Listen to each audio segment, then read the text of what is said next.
Am I the asshole for making my ex-wife and her kids live in poverty even though I have money?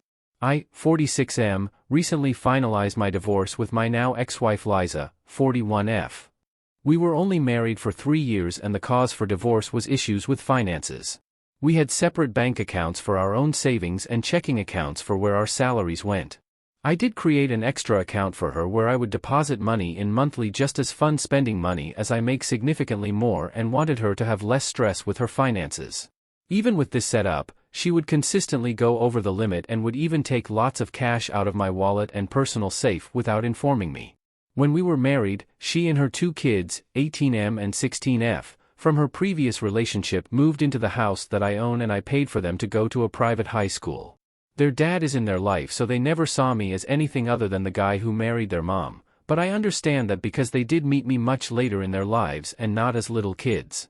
Regardless, I tried to keep a good relationship but neither of them ever wanted that and made me feel like an ATM.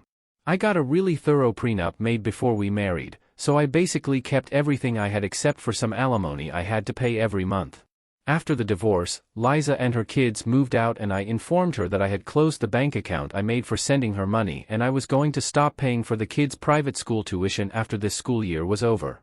So that way at least they finish the year out and have a few months to figure out their next plans and transfer.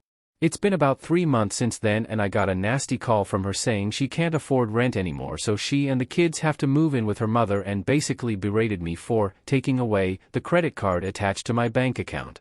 Apparently, the kids have also had to stop some of their extracurricular sports because she can't pay for the programs. She said I left her in poverty and she had to apply for government assistance and food stamps. Also when we were married I had mentioned potentially paying for her kids' college tuition when the time came, but it was never a set thing.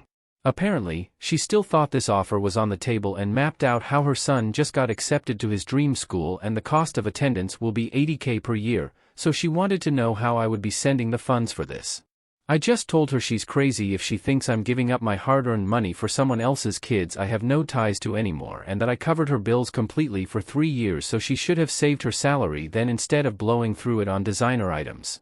A lot of her family/friends and her kids' dad are all calling me saying I need to provide for the kids at least because I'm their stepdad and that's a lifelong commitment. Also according to them, it's not fair that I'm taking away their opportunities to be at a fancy private school and college especially when I have the money to pay for all of it and keep up their lifestyle to how it was when they lived with me. So AITA?